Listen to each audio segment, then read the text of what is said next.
Hey everybody, welcome back to the Sunnydale Review. I'm Brian. I'm Jillian. Jillian, how you doing? Good. Good. I'm ready to start season 4. Oh, I will admit these are the two or the we're covering 3 episodes, yes. 2 of which are not my favorite. So That's all right. We just came off the Hive season 3 like 10 yes, minutes ago. We're going right into season 4. It's a week for everyone at home, 10 minutes ago for us. Last episode of our recording session, 5th episode that we've recorded today. Right? Is it 5? 4 or 5? 4. Fourth 4. episode that we're recording today. Oh boy, you can see it's you wouldn't think just sitting and talking would be tiring, but it low-key is tiring. Yeah. I mean, I've read through probably 10, 15 pages of notes at this point. So But you do it for the fans. You're a hard I worker. do. So. I do. All right, let's get into it. Season 4, episode 1. The Freshman. So originally aired October 5th, 1999. Written and directed by Joss Of Whedon. course. So the Scoobies have gone to college, most of them anyway. Most of them. Episode opens with Willow and Buffy reading through the UC Sunnydale course selection book. They're hanging out in like a graveyard. They're both attending, and Willow is helping Buffy to pick out her classes since she waited until the last minute. They are both taking psych with the world-renowned Professor Walsh, and Buffy is worried about taking on too much for her first semester, which I mean, anybody who's been to college can like empathize with that feeling of like being overwhelmed. Right. So that's very much like the theme of this episode. Yeah. And should we set the stage on who did not make the return for season 4 in terms of cast, or we'll get to it as we go? Cordelia and Wesley? And Angel. And Angel. Yeah. Oh, yes. So 2 big players, like series regular, and then Wesley, who was there at the end of last season. They're no longer part of Sunnydale. Nope, because they are over in LA. Yes. At least Angel and Cordelia are.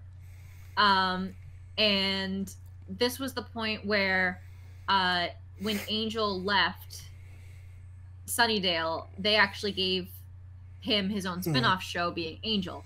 But yeah, so they went over on their own series.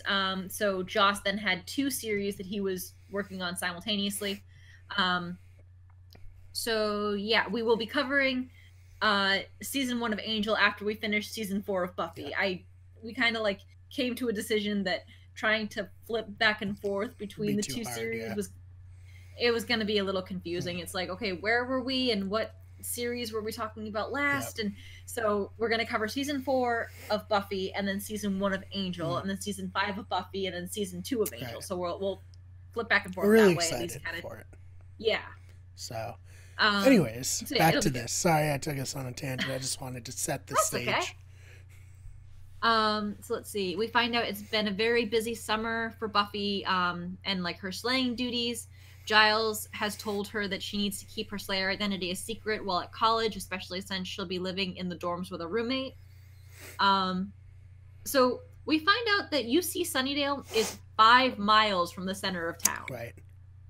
Sunnydale must have grown a lot, since in season 1 there was a bad side of town, there was a block from the good side of town. Now they have apparently a college. They no longer have a high school. So yeah. I wonder, do you think they like bus the students to other high schools now? I mean, they must. Yeah. There's no way that they would have built a new high school in the course of a summer vacation. Right. Certainly not on the same spot as we see later in the show. So yeah. So let's see. So Buffy is overwhelmed by the magnitude of the UC Sunnydale campus. There are a lot of kids there. Yeah. Like this is not like a little private college. This is a major college with a lot of people. Yeah, I kind of think it's supposed to be USC, maybe? Something like that. Like an analog for that. Yeah. Or no, because, wait. University of Southern California. Yeah, no, right, I got it. Yeah. So let's see. Willow said she got all of her courses except for modern poetry. So she had to switch into ethnomusicology. Oh, wow. And I know that when I was live tweeting this a couple of days ago, I'm like, okay, let's take a look at Willow's character here for a second. She's taking modern poetry and ethnomusicology in college for her freshman year. In school, she was and she's taking psychology to fulfill her science requirement. Right. In high school, she was an AV nerd, a tech nerd, and a science nerd. Yeah. Buffy makes a comment about Willow having her major picked out since preschool. What is her major? You'd think it would be like computer science, but we never find out, and she's taking psychology to fulfill her science requirement. Yeah. I'm utterly confused about what Buffy's major is. What Willow's major is. They never touch on it. I don't know. But yeah, right? You would think computer science, that was the way it was going. I mean, she taught a computer class. Yeah. So, like, I don't know. She took over Jenny Callender's computer science class. What? Oh, man. So let's see. Willow is extremely excited to be at college, where she's excited to learn and for learning to actually be encouraged. She said that in high school, you really had to, like, fight to learn anything. Right. So she's... she makes some really bad metaphors, but but she's very excited to be there. We'll just leave it on that. Willow was also excited to have an on-campus boyfriend. Buffy jokes that she forgot to pick hers up and the line is probably really long now. Buffy tries to confide in her friends that she is overwhelmed. Willow and Oz both say that they are too, but their actions and attitudes say differently. Willow is over the moon excited to be in college, and Oz is already familiar with the campus since Dingoes Ate My Baby, the band he's in, played a lot of parties over at the campus over the past few years. So let's see. So we find out that Giles has been out of the job since they blew up the high school and is now a gentleman of leisure. Which I love. Xander, big fan. Yeah. Xander is on a cross-country road trip to drive to all 50 states. No one told him about Hawaii. Or Alaska. I mean, you can still drive to Alaska. Yeah, it would be like hell. Like, just frozen tundra. Canada's, like, by the border cities and stuff, and then just death after that of wilderness. But apparently you can see Russia from there. That's true. That's what I've heard. So let's see. So we get to see the UC Sunnydale Library. It looks like a cathedral. Mm-hmm. I actually do think that might be USC's library. It might be. Which makes sense. USC's a huge college. So. Yeah. So let's see. Buffy and Willow shop for books. Buffy says, I can't wait till Mom gets the bill for these books. I hope it's a funny aneurysm. While shopping, Buffy accidentally drops some books on a cute boy's head. We meet Riley Finn, Professor Walsh's TA. Buffy keeps saying dumb answers to all of Riley's questions. Willow and Riley really hit it off and start geeking out over psychology. Back at the dorm, we meet Buffy's roommate, Kathy. She's obsessed with Celine Dion. Don't get attached. Buffy attends her first class and gets called out by the teacher for talking. Turns out she wasn't actually signed up for the class, and the teacher yells at her to leave. So Buffy's having a rough couple of days. Buffy runs into Riley in the hallway on her way to psych. Without asking where she was looking, he gives her directions and then finds out that and then we find out that he didn't remember that she was the girl who dropped the books on his head in the bookstore the day before. So was he just giving directions to the psych class to anyone who looked lost? Yeah, right. Like, didn't ask where she was going, just gave her directions. Yeah. We meet Professor Walsh right away. She is a commanding and straight-talking teacher. She recommends that anyone looking to coast take Geology 101 because that's where all the football players are. Damn. It's like, okay. Buffy runs into another freshman student, Eddie, while out walking at night. They bond over their shared lostness while trying to navigate their way back to their dorms and the fact that they're both overwhelmed by starting college and how demanding it is. Buffy says that She had it on good authority that UC Sunnydale was a party school. And I want to, of course, say Eddie, played by famous actor Pedro Pascal, the Red Viper from Game of Thrones, and he's gonna be in Wonder Woman, the new Wonder Woman that's coming out. So he's done all right for himself. And he was in The Mandalorian. Oh yeah, I forget because, well, We don't see you his don't face. see his face, but yeah, he's the friggin' Mandalorian. Oh, so yeah, he's done really well for himself. Yes. He looked, at least in like how they had him dressed and with his hair in this show, he looked a little unfortunate. Yeah, very nerdish and Yeah. in real life it's like he's a good looking man. Yeah. Which makes it even more offensive that they put him in a helmet for the entirety of the Mandalorian. Right? I mean, they got frickin' Taika Waititi in there, but not really him. He's just voicing a robot, so. Yeah, Mandalorian, also very good. Yes. So let's see. Turns out both Buffy and Eddie are taking psych with Professor Walsh and say that maybe they can help each other out and survive the year. They part ways to head back to their dorms. Then Eddie gets jumped by some vampires. Bye, Eddie. Nice knowing you. You should have been wearing a red shirt. For real, though, he was doomed from the start. You knew the second Buffy made a friend. It's like, yeah, sorry, man. There's not enough room for more friends. No. Like, sorry. There was a spot, and then Riley joined, and there just wasn't another. So, yeah, sorry. Yeah. Bye. Your spot was already taken. So let's see.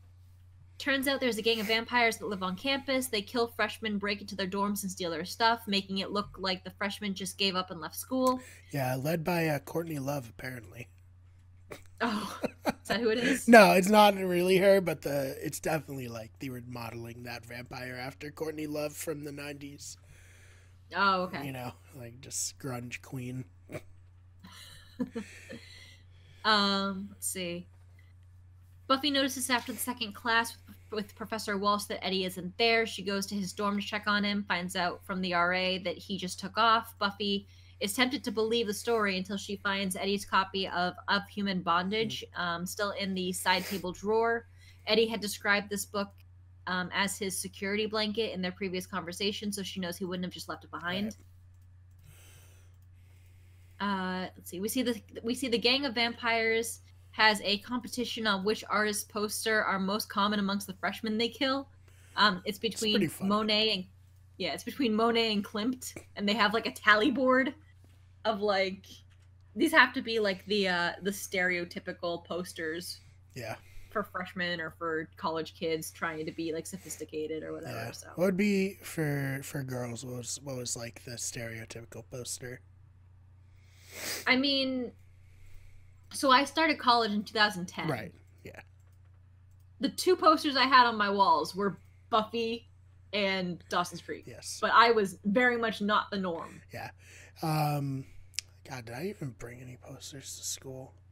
I don't remember. But I think for guys, especially of like the 2011-ish era, it would probably be like Pulp Fiction, The Dark Knight, maybe, like stuff like that. That was what was in vogue when we were there. I mean, so Brian and I actually met his freshman year of college. Yes. We went to the same college for a short period of time. I didn't get eaten by a vampire, so that's good. No. And so, like, I don't think there was enough wall space in your room for you to hang posters. No, it's very cramped. Yeah. Oh, man. And you had a design triple. I know. My freshman year, I was in a forced triple, which was 3 people living in a 2-person room. Can't even imagine. I hope they built another dorm or something since I was there. Because it felt like everyone was in a triple or a forced triple when we were there. They pack in the freshmen knowing that a certain percentage of them will leave and transfer to other schools, and then they just shift people around. And that's actually how I ended up getting out of my forced triple was over in another dorm. They had 2 people move out. So there was another girl in my suite who was also in a forced triple, and we both got moved over to the other dorm. Gotcha. So then we were in a double. We were 2 people in a double. Yeah, which is much better. Yeah. Oh, definitely. So yeah, I do think it's funny, and I don't know if I have it in my notes, but I know that I think I live tweeted about it. I might have. I don't remember. But like, so the main campus of UC Sunnydale is 5 miles from the center of town. Yeah. All of these kids are living in dorms. Why? They are no more than 5 miles from their houses. Yeah.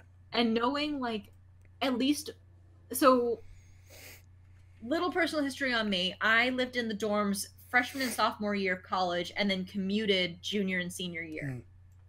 Just decided dorms were not for me. I had a very bad streak of bad roommates and just couldn't handle roommates anymore. Yeah. And even like not even always my direct roommate, but like the people I was on the same floor with who just sucked. So knowing that when I became a commuter, my tuition went down by like half because I wasn't paying room and board. Like, why are these kids living on campus when their homes are 5 miles from the campus? I don't know. A lot of freedom, I guess. Yeah. I don't know. But let's see. So let's see. Oh, so I have a note in here. So the vampire crew that's working the campus killed Eddie. He had a single room. Yes. What if they had killed somebody who had a roommate and they went and stole their stuff? What if they stole the wrong roommate's stuff? Right. Don't know. So I don't know. I just thought it was funny. Buffy goes to report into Giles about Eddie's disappearance. She finds Olivia, Giles's quote-unquote friend, who is visiting for a few days, wearing just his button-up shirt. Giles is wearing a bathrobe. He seems very comfortable just standing there in his bathrobe in front of someone who he sees as like a daughter figure. Also, Giles doesn't lock his front door. Yeah. After living at least 4 years in Sunnydale, he does not lock his front door. I don't know what to say. Let's see. Buffy says Giles isn't supposed to have a private life because he's very, very old and it's gross. He's like at most in his early 40s. Let's see. Buffy describes her concerns to Giles and that she thinks there might be a gang of vampires working the school and killing kids. He explains to her that she no longer has a watcher since she quit the council. She has left high school and he can't always be around to guide her. He explains that for her that her safety will always be the most important thing to him, but says that she hasn't described anything that she can't handle herself. Sorry, I struggled through all of that, but so couple things here. I get that this is supposed to be the father pushing the daughter out of the nest metaphor situation, and that this all gets cleared up by the end of the episode anyway. However, just a couple of things I want to point out here. One, why is Giles still in Sunnydale? He has no job and no reason to be there. Right.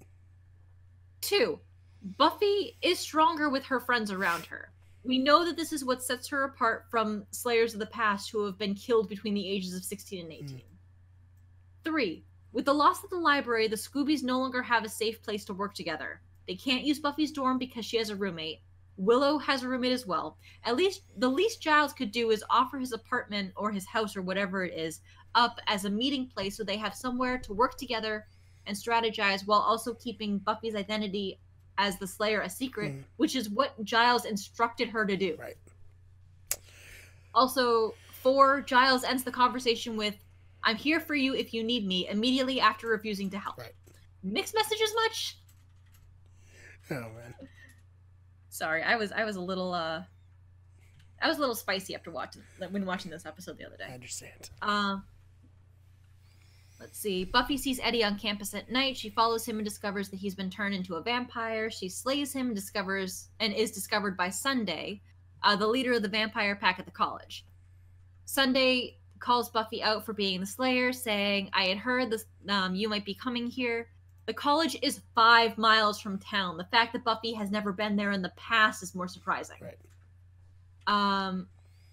Buffy gets hurt in her fight with Sunday, and recognizing she is outnumbered, takes off running back to her dorm. Buffy heads home to nurse her wounds. She finds Joyce is using her room as storage for the art gallery. They're doing inventory at the art gallery where Joyce works. So Joyce brought a bunch of packing crates filled with stuff home and stored them in Buffy's room. What are you trying to hide from inventory, Joyce? It's a good question. I have always been confused about Joyce's job at the gallery. Yeah. Especially when she brings things home because they got a shipment at the gallery. Like the mask from Dead Man's Party. It's like, did you buy it? Yeah, she might be funneling money. I think there's something shady going on here. I don't know. Let's see. The phone rings and Buffy answers, but there's no one there. It is actually Angel calling, which they show in the other series. Pretty so cool. they have these little like kind of semi crossover moments that it's funny to pick up on when he's like, oh wait, that person was calling, that person picked up. Right. Yeah. So let's see. I believe they aired one after another on the same night. I think so. Or I don't know if it was on the same night. Maybe they did like a Tuesday, Thursday thing or whatever. Regardless, if you're a fan, you're probably watching both of them at the time. Because why not? Yeah. More of the Buffy universe. Yeah. So Buffy goes to the Bronze and happens across Xander. She asks why he didn't tell anyone he was back. He said that he knew they were all starting school and he didn't want to, help them move. Classic Xander. Oh, yeah. Buffy asked him how his trip was. He says that he made it as far as Oxnard, so he never even made it out of California. Yeah. I actually did look up, where is Oxnard? It's in California. The engine fell out of his car, literally. He ended up washing dishes at a ladies' club for about a month and a half to try to pay for the repairs. He also may or may not have moonlighted as a stripper, but he refuses to talk about it. He then traded his car for one that was working, came back home, and now lives in the basement with his parents and has to pay rent. Sounds awful. Yes. So he asks Buffy how college is going. She gives him the rundown of how Willow and Oz are loving it, and she's afraid she can't cut it. She fills him in about what happened with slaying, and it's clear that the first week of school has really bruised her self-confidence and, by extension, her confidence in her slaying abilities. And Xander gives her this amazing, heartfelt speech. He says, Buffy, I've gone through some fairly dark times in my life. Faced some really scary things, and among them, the kitchen at the Fabulous Ladies nightclub, where he was washing dishes. Right. Let me tell you something. When it's dark and I'm all alone and I'm scared or freaked out or whatever, I always think, what would Buffy do? You're my hero. It's awesome. He then immediately follows it up with, sometimes I think, what is Buffy wearing? But, It's like, oh, Xander, I love you, but you have your moments. So let's see. Xander rallies Buffy and they head off to do some research. She really doesn't seem overly concerned with the fact that her stuff is all gone. She just kind of, okay, so your stuff got stolen. And then you're just like, I think I'm going to go to the Bronze. Seems like a good place to go. Not like campus police to report that your stuff has been stolen, So Buffy and Xander head somewhere and do research and find that Sunday and her gang are probably held up in an old frat house. Xander asks, you up for a little reconnaissance? Buffy says, do you mean where they all sculpt and paint and stuff? And Xander says, no, that was the Renaissance. Buffy goes, it's been a really long week. So let's see. Buffy and Xander confirm that Sunday and her gang are hiding in an old frat house and they have Buffy's stuff. Buffy and Xander don't have any weapons, so Buffy sends Xander to her dorm to see if the weapons trunk is still there. Or if not, to try Willow's dorm and see if she has any weapons. Not sure how Xander is supposed to know where Buffy's dorm was or Willow's dorm, considering he wasn't there, didn't help her move in. I mean, Buffy's been there a couple of days and still doesn't know how to navigate the campus. I don't know how Xander's supposed to find his way to her dorm that he's never been to before. On a campus he's never been to before, except for the frat house in frickin' season 2. So I don't know. So Buffy stays behind to keep an eye on the gang, then immediately falls through the glass skylight. So, so much for waiting. Xander somehow makes it to Buffy's dorm to find Willow and Oz talking with Kathy. It turns out that Sunday had left a note on Buffy's bed, basically making it look like she had left.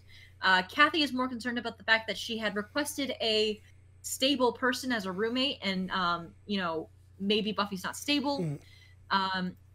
Willow is panicking about, she wouldn't just take off, except for that one time before where she just took off, but there were extenuating circumstances. And Oz points out that the note isn't even in Buffy's handwriting, but Willow's convinced that she left. And it's like, even if she left, she went less than 5 miles away.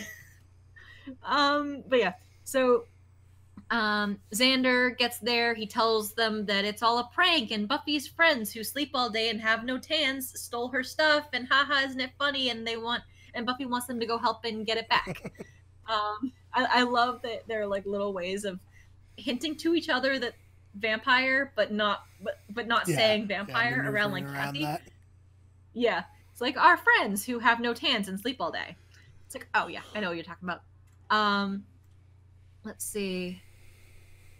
Oz and Willow take the hint and spring into action, heading back to Willow's dorm to get supplies. Back at the vampire hangout, Sunday breaks Buffy's class protector award, which pisses Buffy off enough to reignite her inner badass. She takes on Sunday while the Scoobies who have just arrived take out the rest of the gang. Buffy recovers her class protector award, and the gang grabs her weapons trunk and a few other boxes before heading out. As they're walking out, Giles arrives with weapons and apologizes for leaving her out to fight alone. He says he's ready to back her up in the fight against against evil. Right. Wow. Hi. Oh my god. Yes, the fight against email. It's so awful. Sorry, we got 2 more episodes left. We're oh, guys, this one might be a rough one. I am sorry. Anyway, we leave this with the gang all back together. Episode ends with Sunday's remaining lackey, who escaped the fight earlier, getting tasered and captured by a bunch of guys with guns and masks and in camo. Yeah, very strange, but also really cool hero shot for the intro, and Buffy like spins a broken leg of a chair as a stake. Yeah, so dope. So dope. And so, what'd you give this one for rating? This one, I thought it was a solid premiere. I gave it a 7. I think it's a good setup for the next chapter of, the Buffy story. What about you? I gave this one a 6. Oof. No, that's pretty much the same. I mean, as far as Watch or Pass, I have to give it a watch. It's a season opener and establishes where all the Scoobies are, but it's not one. It's like, this has to be like my least favorite season opener. I just don't care for it. And yeah. All right. Well, let's move on to the next episode. Oh, okay.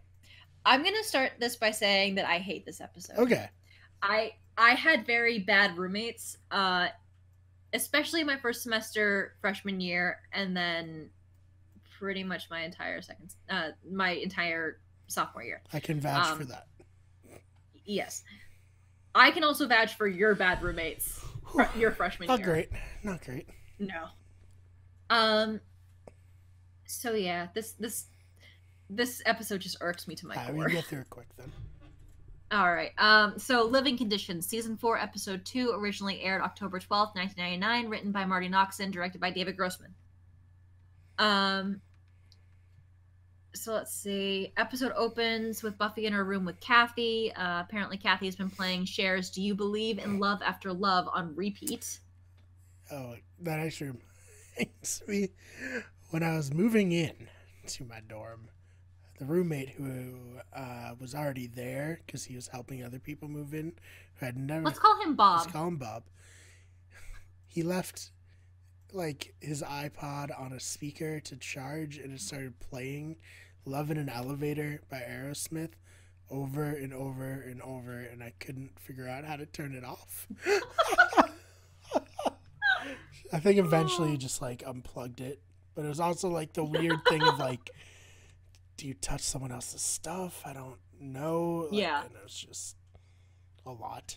It was a lot. You don't want the first interaction with your new roommate on the day you move in to be touching his stuff while he's not there. Exactly. So it was a hard situation. But eventually, after like 45 minutes of just over and over. Oh, man. Anyway, so I can relate to Buffy's plight. Yeah. So let's see. Every word out of Kathy's mouth is passive-aggressive and nitpicky about Buffy's behavior. She says things like, I didn't realize you'd be coming and going at all hours. Log all the calls you make so when the bill comes, it won't be a problem. I noticed some of my milk was missing. It's totally okay. I was just wondering if you drank it. It's like, if it's okay, then why did you ask? But yeah, Willow admits that her roommate is also challenging. We see that they're constantly throwing parties in her room. Pretty much a nightmare for Willow. Yeah. Kathy decides to join Buffy on her night walk, and they get attacked by some demons with glowing eyes. Buffy throws Kathy into some bushes, so she'll be safe while she deals with the demons. Kathy emerges from the bushes. Her sweater's been ruined. Buffy tries to play it off like there was a guy that was a mugger. We see some of the other demons hiding nearby in the bush say that she may be the one. We don't know what they're talking about yet. Let's see. Buffy heads over to Giles's house and is going through his mail for some reason and makes fun of Giles for getting Motorcycle Magazine. Buffy fills Giles in on the demons that attacked her last night. Giles says that he'll look into the demon that Buffy described, and he'll call her if he figures out what the demon is. Let's see. Buffy asks if she can hide at his place until her roommates goes to class. Let's see. Kathy steals one of Buffy's sweaters to replace the one that got ruined when Buffy pushed her into the bushes. She finds Buffy's weapons bag in her closet, but doesn't seem concerned. Like, she literally picks up like a knife, or she picks up a stake and a crossbow and is just like,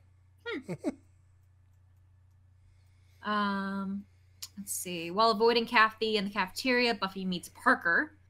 He teaches her how to get the most out of her dining hall card. He's very tall, dark, handsome, charming, whatever. I'm Parker. Parker. Buffy joins the Scoobies at their table. Xander is there visiting, and Buffy questions why he's hanging out at the college when he doesn't actually attend. She's clearly a bit on edge, especially when Kathy shows up and invites herself to sit at their table. Buffy calls out Kathy for wearing her sweater. Then Kathy spills ketchup on the sweater in the process of eating. Just there's like this zoom in on Buffy's eyes, and she's like, oh. Let's see. Back at the dorm room, Buffy discovers that Kathy has labeled everything in the fridge with her name. Buffy has stuck gum to Kathy's book and nightstand, but claims she doesn't know who did it. This is the part where I just get annoyed with this episode, and it's just like, they do all of these nitpicky back and forth things. Buffy starts going crazy. Buffy starts at night dreaming that, like, someone's basically sucking the soul out of her, and they're, like, doing all this weird stuff to her. Kathy says that she had the same dream. Buffy's mad that Kathy stole her dream. It's I'm just gonna recap this episode, not reading my notes. I really don't think that's the do it. Fuck it. So yeah, I'm just like, I am so annoyed with this episode. So things continue to spiral. Buffy starts kind of losing it more drastically. They end up getting into a fight over like a window being open. Eventually, they just what is it? Buffy steals some of Kathy's toenails because Kathy clips her toenails and just leaves them on the floor. Yeah. And Buffy like bagged them up and measured them, and is convinced that Kathy is a demon because the toenails continued to grow even after being cut. Giles, Xander, and Oz try to capture Buffy to try to figure out what's going on with her, and she like outsmarts them very easily. She goes after Kathy. They end up fighting. She tears Kathy's face off and reveals that Kathy is actually one of those glowy-eyed demons. Giles does a spell to reverse the soul sucking that Kathy's been doing. Buffy gets her soul back. It turns out Kathy was using Buffy's soul to hide herself from her father, who has now come to collect her. Those were the other demons we saw earlier in the episode. Yep. Kathy's father comes, collects her. Buffy now no longer has a roommate, so Willow moves in. They're roommates, and everything's great. Yeah. The end.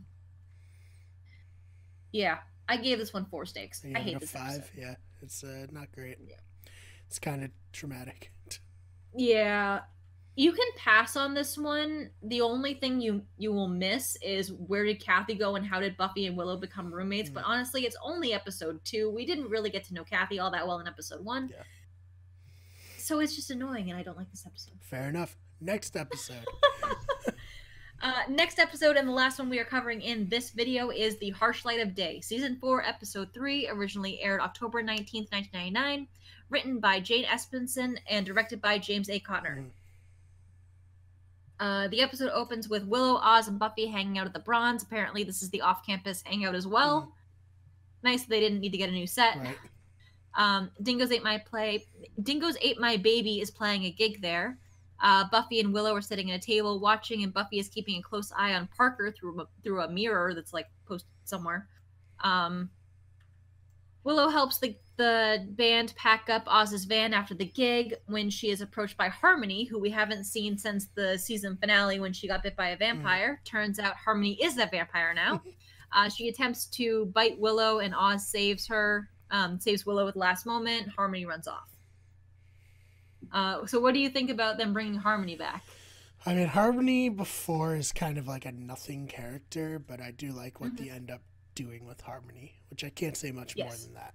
And by the end, I very much like Harmony as a character, so I'm happy they did it. Yeah. Let's see. Parker is walking Buffy back to campus and asks about the bite marks on her neck. She's actually been bitten there twice before, both by the Master in Season 1 and Angel in Season 3. Buffy uses the angry puppy excuse. Parker opens up about his home life and asks Buffy to accompany him to a party the next night. Giles and Xander are spending some time organizing Giles' apartment or his house. I really don't know what it is, if it's an apartment or a house. I'm really not sure. Yeah, I think it's... Oh, God, like a condo, maybe? Maybe. Yeah, like it's definitely part of a bigger thing. Building. Yeah. Anya shows up out of nowhere. We haven't seen her since she took off before graduation, and asks Xander where he thinks their relationship is going. Xander's very confused. He's like, you left. What do you mean?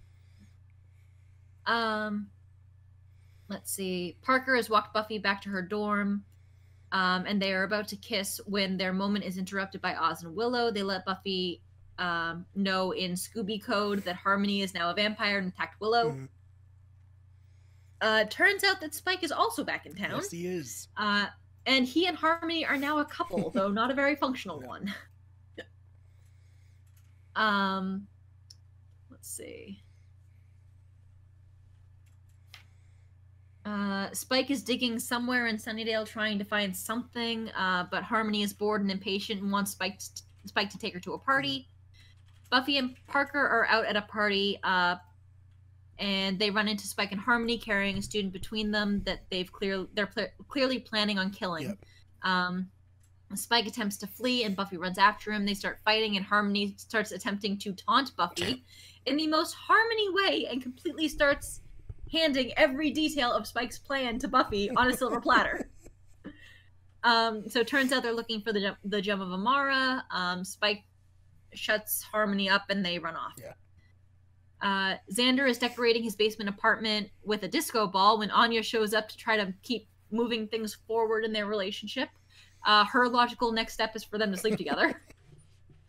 And just the shot of Xander there with the juice box as he turns around and Anya's just standing there naked. So great. Let's see. It's a very iconic scene.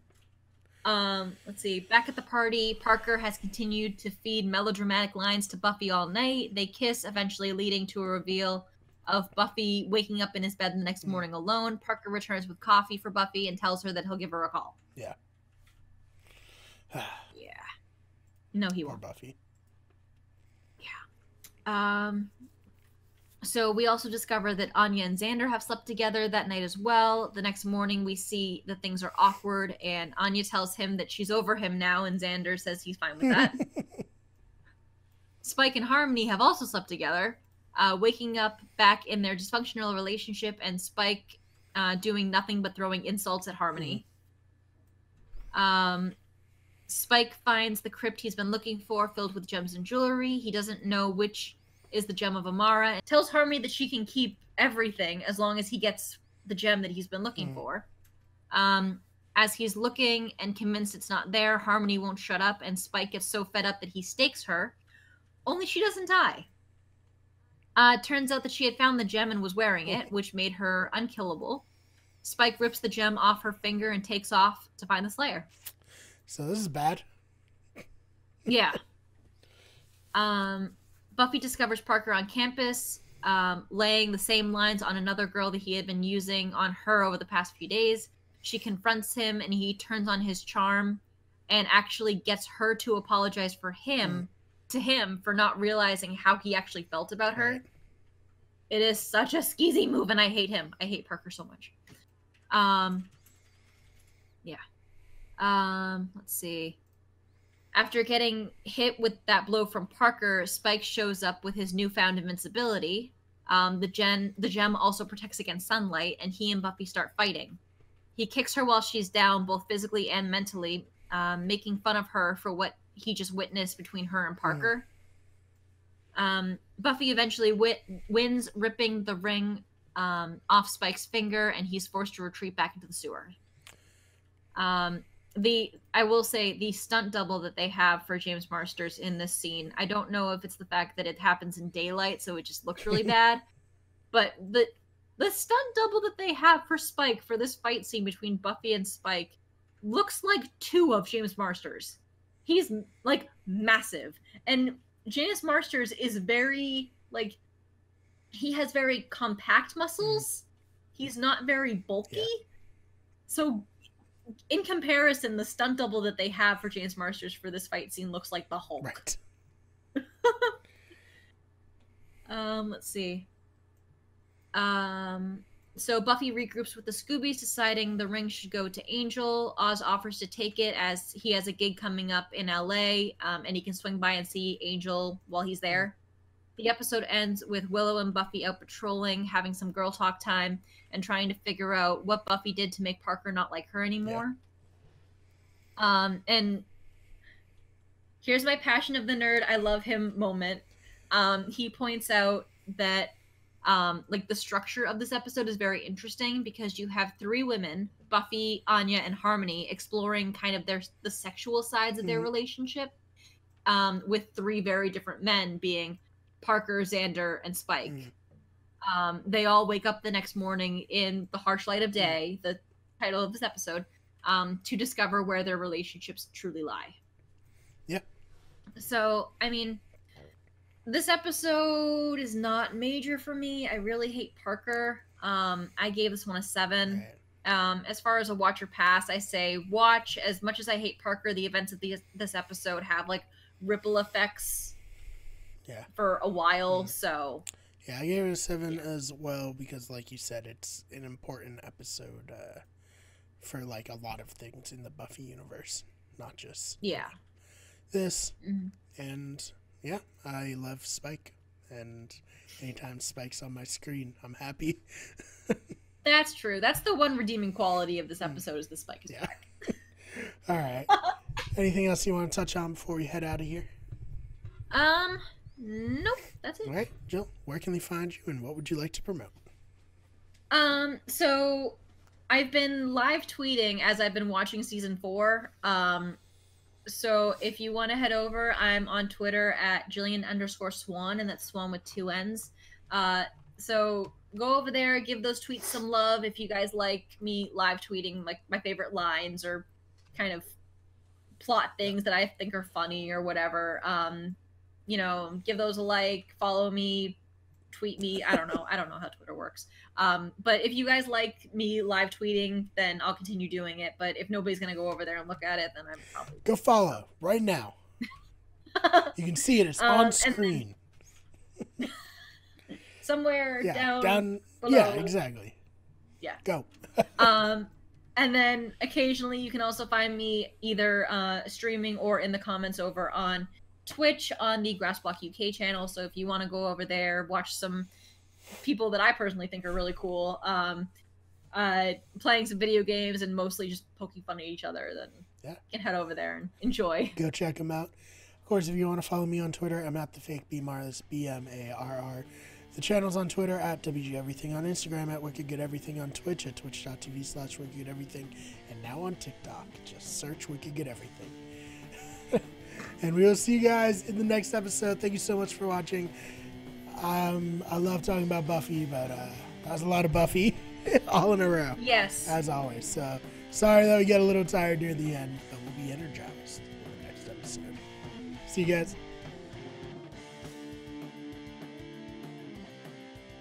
The Sunnydale Review is a Wicked Good Everything production. The fan art of Buffy was created by Fishbone Art. The logo was created by Tamar Kutab. The original intro and outro song was created by Alex Carl.